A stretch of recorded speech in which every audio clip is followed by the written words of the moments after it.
Andarki namaste. I am K. Anil Reddy, JL in Political Science, Government Junior College, Kachiguda.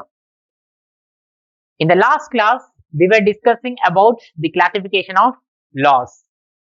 So far, we have discussed about national law, which is prepared by the sovereign states and implemented by the sovereign authority.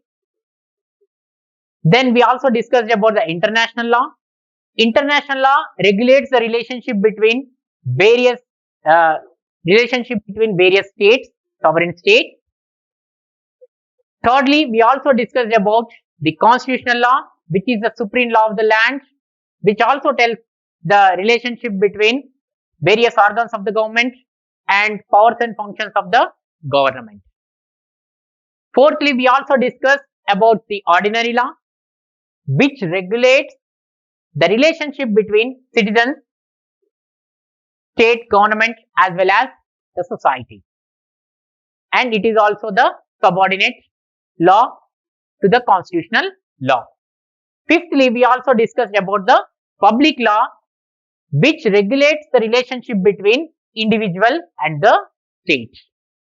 Now, in today's class, we are going to discuss about private law. So, as we discussed in the last class, public law is divided in ordinary law is divided into public law and private law. We have discussed public law. Now we will move on to the private law. Private law regulates or determines the relationship between the individual. Okay, it also restricts. Okay, it also restricts the individual in the society. Private law also guarantees certain guarantees in the form of rights for each and every individual. So, to understand it better, private law is only discussing about the relationship between the individuals. Okay, public law is discussing about the individual and the state. Here, private law is only dealing with the relationship between the individual. And it also guaranteeing certain rights for the individuals. Okay, it also gives certain guarantees in the form of rights, where every individual can enjoy his own liberty. Okay, so therefore, sometimes it is also called as the civil law. Private law is also called as the civil law. Okay. So, while hearing disputes among the individual, various judicial organizations applies private laws in private matters of the individual. That means, whenever we go to the court on an individual basis to solve our individual disputes, courts or judicial organizations hear those cases basing on the private law, because these are the private affairs of the individual. Okay, for example, you take private property. Property related matters can be considered as private matters. So, these matters will be heard by the court basing on the private law. So, simply to understand, private law determines and regulates the relationship between various individuals. It also guarantees certain rights to the individual. Various judicial organizations also hear various cases related to the private persons basing on the private law. So, మనకి ఇంతవరకు అనేక అంశాలను శాసన వర్గీకరణలో మనం చెప్పుకోవడం అనేది జరిగింది. దానిలో భాగంగా జాతీయ శాసనం గురించి చెప్పుకున్నాం. ఇది సార్వభౌమాధికారం కలిగినటువంటి రాజ్యం మాత్రమే రూపొందించి అమలు చేయడం అనేది జరుగుతుంది. రెండోది అంతర్జాతీయ శాసనం. ఇది రాజ్యాల మధ్య ఉన్నటువంటి సంబంధాన్ని క్రమబద్ధీకరిస్తుంది. మూడోది రాజ్యాంగ చట్టం గురించి చెప్పుకున్నాం. రాజ్యాంగ చట్టం అనేది రాజ్యంలో ఉన్నటువంటి అత్యున్నతమైనటువంటి చట్టం. ఇది ప్రభుత్వాలకు ఉన్నటువంటి అధికారాల విధుల గురించి మనకి ప్రభుత్వాల అంగాల మధ్య ఉన్నటువంటి సంబంధాల గురించి తెలియజేస్తుంది. నాలుగోది మనము సాధారణ చట్టం గురించి చెప్పుకున్నాం. సాధారణ చట్టం అనేది రాజ్యాంగ చట్టానికి లోబడి ఉంటుంది. సాధారణ చట్టం అనేది పౌరులతో రాజ్యం, ప్రభుత్వం మరియు సమాజానికి ఉన్నటువంటి సంబంధాన్ని తెలియజేస్తుంది. ఐదోది పబ్లిక్ శాసనం గురించి చెప్పుకున్నాం. పబ్లిక్ శాసనం వ్యక్తులు మరియు రాజ్యానికి ఉన్నటువంటి సంబంధాల గురించి ఇది తెలియజేస్తుందని చెప్పుకోవడం జరిగింది. ఈ రోజు మన క్లాస్ లో ప్రైవేట్ శాసనం గురించి చెప్పుకోవడం జరుగుతుంది. ప్రైవేట్ శాసనం అనేది వ్యక్తుల మధ్య ఉన్నటువంటి సంబంధాలని ఇది క్రమబద్ధీకరిస్తుందని చెప్పుకోవచ్చు. పబ్లిక్ శాసనం ఏం చేస్తుంది? వ్యక్తులు మరియు రాజ్యాన్ని మధ్యలో ఉన్నటువంటి సంబంధాలని క్రమబద్ధీకరిస్తుంది. కానీ ప్రైవేట్ శాసనం ఏం చేస్తుంది అంటే వ్యక్తుల మధ్య ఉన్నటువంటి సంబంధాలని మాత్రమే ఇది క్రమబద్ధీకరిస్తుంది అని చెప్పుకోవచ్చు. సో సమాజంలో ఉన్నటువంటి ప్రతి వ్యక్తి కూడా కొన్ని హక్కులను కలిగి ఉండే విధంగా ఇది హామీని కూడా ఇస్తుందని చెప్పుకోవచ్చు. ప్రైవేట్ చట్టం అనేది కొన్ని హక్కుల ద్వారా వ్యక్తులకి హామీలు కూడా ఇస్తుంది. దాని ద్వారా వ్యక్తిగత స్వేచ్ఛను అనుభవించడానికి అవకాశం ఈ ప్రైవేట్ చట్టం అనేది కల్పిస్తుందని చెప్పుకోవచ్చు. సో ప్రైవేట్ చట్టాన్ని పౌర చట్టం అని కూడా మనం పిలవచ్చు. దీన్ని పౌర చట్టం అని కూడా మనము చెప్పుకోవచ్చు.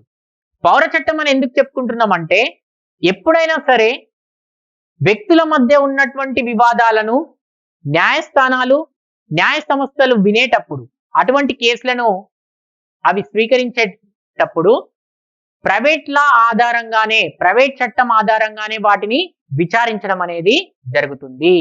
ఎందుకంటే ఈ వ్యక్తుల మధ్య ఉన్నటువంటి విషయాలు కాబట్టి అటువంటి విషయాలను ఇది ప్రైవేట్ చట్టం ద్వారానే విచారించి తీర్పులు అనేవి ఇవ్వడం జరుగుతుంది. ఉదాహరణకి మనం ఆస్తి హక్కు విషయానికి వస్తే, ఆస్తి హక్కు అనేది వ్యక్తుల మధ్య ఉన్నటువంటి వివాదంగా మనం చూసినట్టయితే దాన్ని ప్రైవేట్ చట్టం ద్వారా కోర్టులు పరిష్కరించేటువంటి అవకాశం ఉంటుంది. Law is again further divided into administrative law and general law. Now let's talk about administrative law. Administrative law regulates the relationship between citizens and the officials or authorities. Administrative laws are prepared or formulated and implemented by the government itself.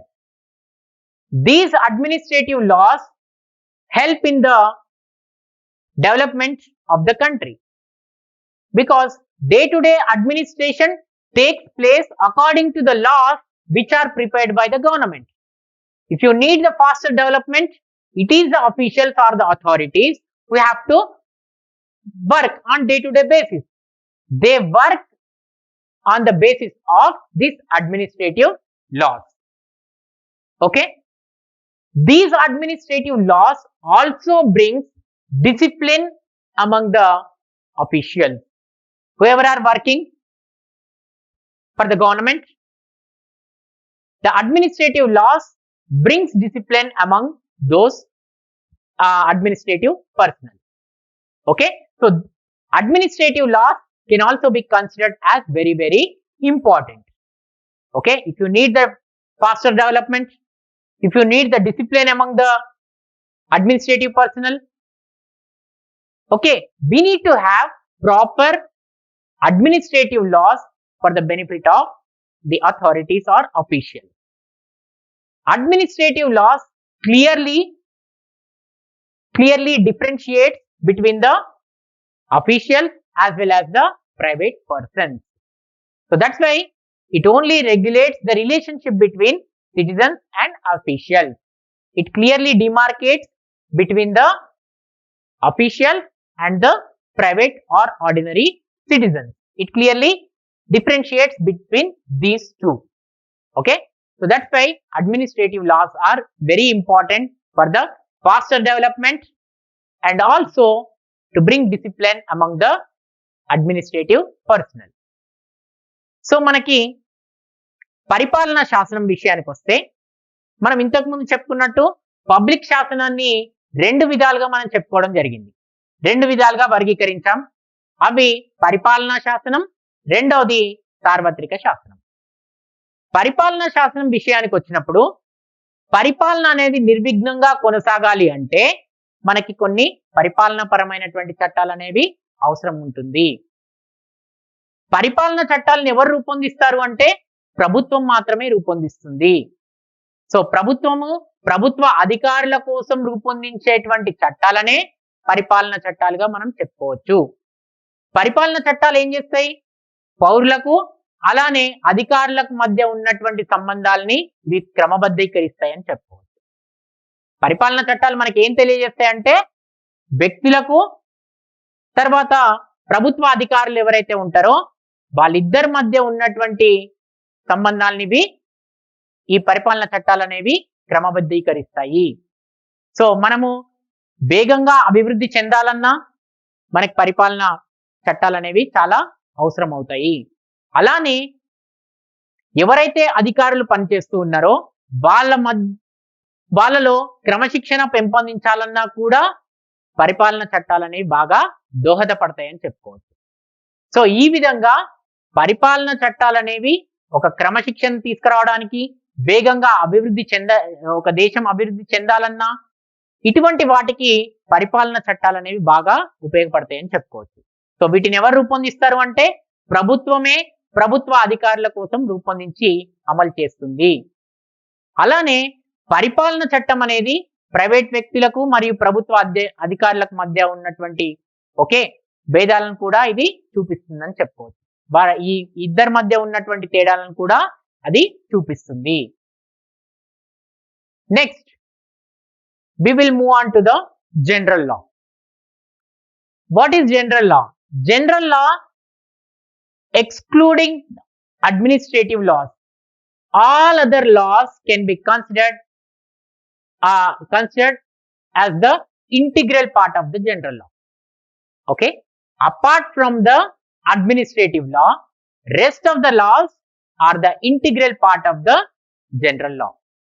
General law regulates the relationship between the individual. It also regulates private affairs of the various persons in relationship to the state. Okay, it also deals with the private matters which are also related to the state. Suppose for example marriage, divorce, and contracts. These are the private affairs of the various individuals, but these are also linked to the state. So therefore the general laws are those which regulate the relationship between the private matters of the individual in relationship to the state.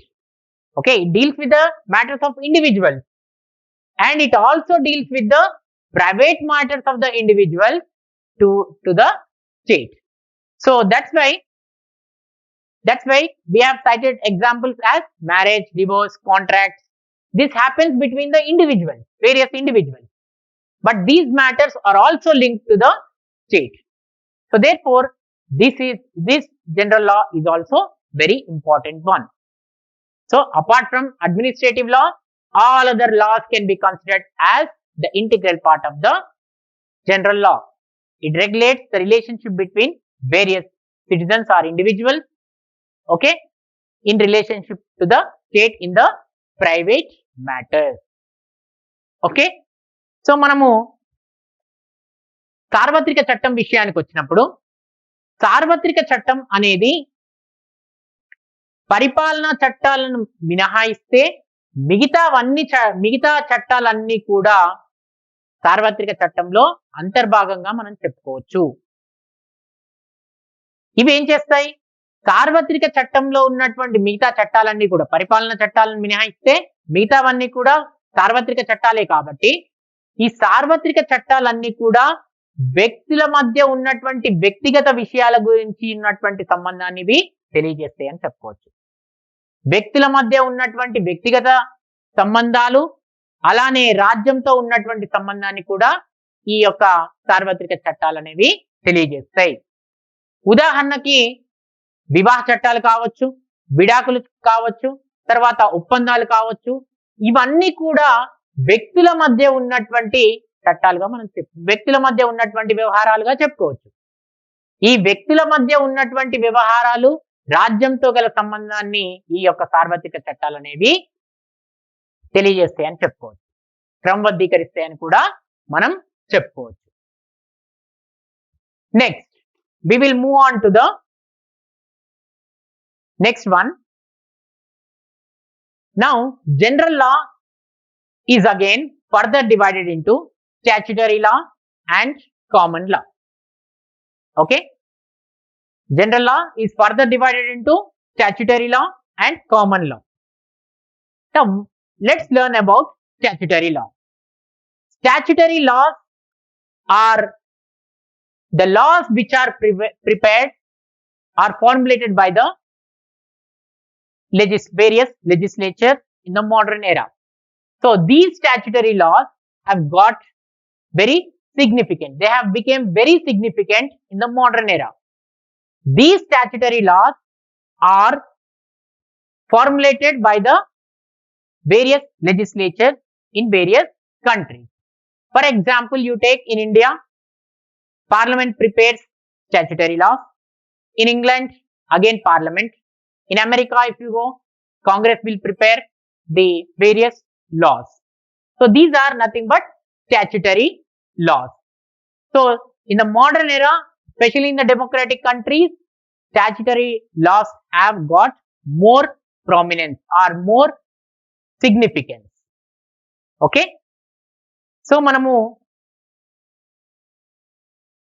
సార్వత్రిక చట్టాలని మళ్ళీ రెండు విధాలుగా చెప్పుకోవచ్చు. Okay, చట్టబద్ధమైనటువంటి శాసనం లేదా శాసనాత్మకమైనటువంటి చట్టంగా చెప్పుకోవచ్చు, మరియు సామాన్య చట్టం. సో మనము చట్టబద్ధమైనటువంటి శాసనం విషయానికి వస్తే, చట్టబద్ధమైనటువంటి శాసనం అనేది ఆధునిక కాలంలో మనకి చట్టబద్ధత కలిగినటువంటి వ్యక్తుల చేత దీన్ని నియమించడం అనేది, రూపొందించడం అనేది జరుగుతుంది. ఆధునిక కాలంలో వీటిని ఎవరు రూపొందిస్తున్నారంటే శాసన శాఖలు మాత్రమే రూపొందించడం జరుగుతుంది. శాసన శాఖల చేత ఈ యొక్క చట్టబద్ధమైనటువంటి శాసనాలు అనేవి రూపొందించబడుతున్నాయి. ఉదాహరణకు మనం చెప్పుకుంటే, భారతదేశంలో పార్లమెంట్ అనేది ఈ విధమైనటువంటి చట్టాలను రూపొందిస్తుంది. తర్వాత అదే కాకుండా ఇంగ్లాండ్ లో ఉన్నటువంటి పార్లమెంట్ ఇటువంటి చట్టాలను రూపొందిస్తుంది. అమెరికాలో ఉన్నటువంటి కాంగ్రెస్ అనేది ఈ యొక్క చట్టాలని రూపొందిస్తుంది. అంటే సింపుల్ గా చెప్పాలంటే, దైనందిన పరిపాలన కోసం, అంటే రోజువారీ పరిపాలన కోసం కావాల్సినటువంటి చట్టాలు శాసనసభల చేత రూపొందించబడతాయి. వీటినే మనం ఏమంటున్నామంటే చట్టబద్ధమైనటువంటి శాసనాలుగా చెప్పుకోవడం జరుగుతుంది. Okay, so all these laws are prepared by the for the purpose of day to day administration. Okay, now let's move on to the last one, that is common law. Okay, common law is also called as the customary law. Common law is based on various traditions and customs which are practiced in that particular state. So these customary law or the customs are given more importance in the legal system also. That means whenever one goes to the courts also give more importance on par with the other laws. For example, you take England. In England, these customary laws are very crucial. They prepare laws basing on the customs. Okay, in England, they treat it as legal laws. Whatever the importance other laws are getting, the same importance is also given to the customary laws. That means the laws which are based on the customs and traditions. Okay, so మనకి last ఉన్నటువంటి శాసనం ఏంటిది అంటే సామాన్య శాసనం. సామాన్య శాసనాలు అనేవి సాంప్రదాయపరమైనటువంటి శాసనాలుగా కూడా మనము చెప్పుకోవచ్చు. అంటే ఆ దేశంలో ఉన్నటువంటి ఆచారాలు, సాంప్రదాయాల ఆధారంగా కూడా చట్టాలను రూపొందించడం అనేది జరుగుతుంది. సో అటువంటి చట్టాలకు చట్టభద్రత కూడా కల్పించడం అనేది జరుగుతుంది. ఎప్పుడైనా న్యాయస్థానాలకు వెళ్ళినప్పుడు మిగతా శాసనాలకు ఎటువంటి ప్రాధాన్యత అనేది ఉంటుందో అటువంటి ప్రాధాన్యతనే ఈ యొక్క సాంప్రదాయాలు ఆచారాల ద్వారా రూపొందించినటువంటి చట్టాలకు కూడా ఇవ్వడం అనేది జరుగుతుంది. ఓకే, ఉదాహరణకు తీసుకున్నట్టయితే ఇంగ్లాండ్ దీనికి మంచి ఉదాహరణగా మనము చెప్పుకోవచ్చు. ఇంగ్లాండ్ లో సాధారణంగా సాంప్రదాయాలు ఆచారాల ద్వారానే చట్టాలు అనేవి రూపొందించడం జరుగుతుంది. కాబట్టి మిగతా చట్టాలకు ఎంతైతే ప్రాధాన్యత ఉంటుందో అంతే ప్రాధాన్యత ఈ యొక్క సామాన్య చట్టాలకు కూడా వాళ్ళు ఇవ్వడం అనేది జరుగుతుంది. Okay, also studied various kinds of law. One more important topic that we have is rule of law. Rule of law is a unique feature of the British Constitution. Later on, other countries like India and America have adopted it. Okay, so what rule of law says? Rule of law is a part of general law. Okay, it denotes all are equal before law. No one should be treated separately, okay, before the law. That means whatever the laws that state is formulating and implementing should be applied equally to each and every citizen in that particular country. Okay, and it also says no one should be punished arbitrarily. That means no one should get punishment, okay, apart from the law. Whatever the law that is there, they should be punished according to the law itself. Okay, so simply we need to remember rule of law means equality before the law. That means all are equal before the law. A.V. Dicey in his book Law of Constitutions in the year 1885 reiterated the same thing. According to him, rule of law means all the rules which are formulated by the government should be applicable equally to each and every person, right from Prime Minister to the ordinary citizen. The laws should be one and the same. All should be equal before the law. Rule of law also tells us the governance within the state should take place according to the law which was made by the legislature. So the governments or the administration should take place only on the basis of the laws which are prepared by the legislatures in that particular state. So here no one should be treated specially. There should not be any special treatment, right from the top personality to the ordinary citizens. Each and every citizen should be given equal importance, okay, before the law. So when we come to the in Britain, they don't have a written constitution. So therefore they don't get the guarantee of fundamental rights. So how they get the guarantee to the fundamental rights? They get guarantee to the fundamental rights in the form of rule of law. So with the help of rule of law, they enjoy the fundamental rights. But okay, in India, coming to India also, in Indian Constitution, we have placed the provisions of rule of law right from Article 14 to 21. But in today's world, the prominence to the rule of law is getting decreased day by day. It is shrinking day by day. Okay, due to the more powers which are delegated to the legislature. So rule of law is losing its importance. But the main aim of any democratic system is to ensure rule of law for its citizens. So rule of law means equality before law. All are equal before law. So మనము ఇప్పటి వరకు శాసనం గురించి తెలుసుకున్నాం. అనేక అంశాలను తెలుసుకోవడం జరిగింది. శాసనం యొక్క అర్థం, నిర్వచనాలు, శాసనం యొక్క లక్షణాలు, శాసనం యొక్క ఆధారాలు, రకాలు, ఓకే, ఈ విధంగా తెలుసుకోవడం జరిగింది. మరో ముఖ్యమైనటువంటి అంశం ఏంటిది అంటే సమన్యాయ పాలన. సమన్యాయ పాలన అనేది బ్రిటిష్ రాజ్యాంగంలో ఉన్నటువంటి విశిష్టమైనటువంటి లక్షణంగా మనం చెప్పుకోవచ్చు. సో మొట్టమొదటిగా సమన్యాయ పాలన అనేది బ్రిటిష్ రాజ్యాంగంలో పొందుపరచబడింది.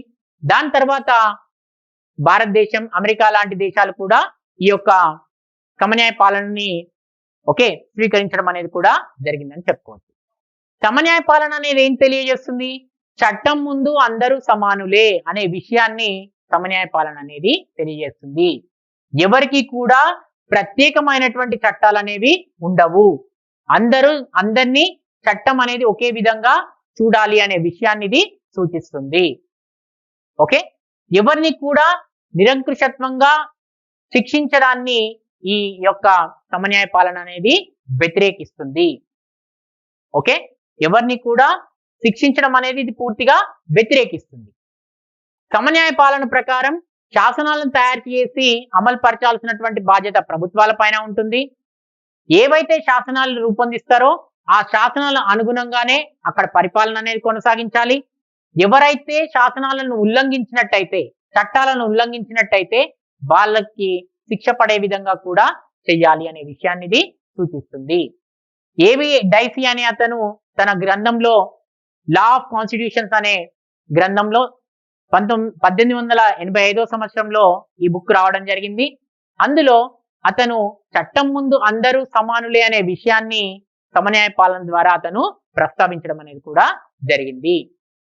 సమన్యాయ పాలన అనేది బ్రిటిష్ రాజ్యాంగంలో మనం ఇంతకుముందు చెప్పుకున్నట్టు విశిష్టమైనటువంటి లక్షణం. బ్రిటిష్ రాజ్యాంగం అనేది అలిఖితంగా ఉంది కాబట్టి అక్కడ ఉన్నటువంటి ప్రజలకు వాళ్ళ యొక్క ప్రాథమిక హక్కులకు ఎటువంటి హామీ అనేది లేదు. కానీ వాళ్ళ యొక్క ప్రాథమిక హక్కులకు హామీ ఏ విధంగా లభిస్తుంది అంటే సమన్యాయ పాలన ద్వారానే లభిస్తుంది. సమన్యాయ పాలన అనేది సాధారణ చట్టం రూపంలో అమల్లో ఉంటుంది కాబట్టి సమన్యాయ పాలన ద్వారా వాళ్ళ యొక్క హక్కులకు హామీ అనేది లభిస్తుందని చెప్పుకోవచ్చు. ఇంకా చెప్పాలి అంటే ప్రతి ఒక్క ప్రజాస్వామ్య దేశం కూడా ఆయా దేశాలలో సమన్యాయ పాలనను అమలు చేయాలని ఆశిస్తుంది. అదే ఒక అంతిమ లక్ష్యంగా ప్రతి ఒక్క ప్రజాస్వామ్య దేశం కూడా దృష్టిలో పెట్టుకొని పరిపాలిస్తుందని చెప్పుకోవచ్చు. మన భారతదేశం విషయానికి వచ్చినప్పుడు కూడా సమన్యాయ పాలనకు సంబంధించినటువంటి అనేక అంశాలను మన భారత రాజ్యాంగంలో 14వ అధికరణం నుండి 21వ అధికరణం వరకు మనం పొందుపరచుకోవడం జరిగింది. సో సమన్యాయ పాలన ఏం సూచిస్తుంది అంటే చట్టం ముందు అందరూ సమానులే అనే విషయాన్ని మనకి ఇది సూచిస్తుందని చెప్పుకోవచ్చు. ఇది మనకున్నటువంటి శాసనం తర్వాత సమన్యాయ పాలన. So in this you have to concentrate on several questions. One is sources of law and two kinds of law. If you learn this, most of the 2 marks questions are going to cover. Especially you also have to concentrate on rule of law. So it may come for mostly 2 marks or 5 marks. So therefore be ready with these 3 questions which are very, very important. Thank you.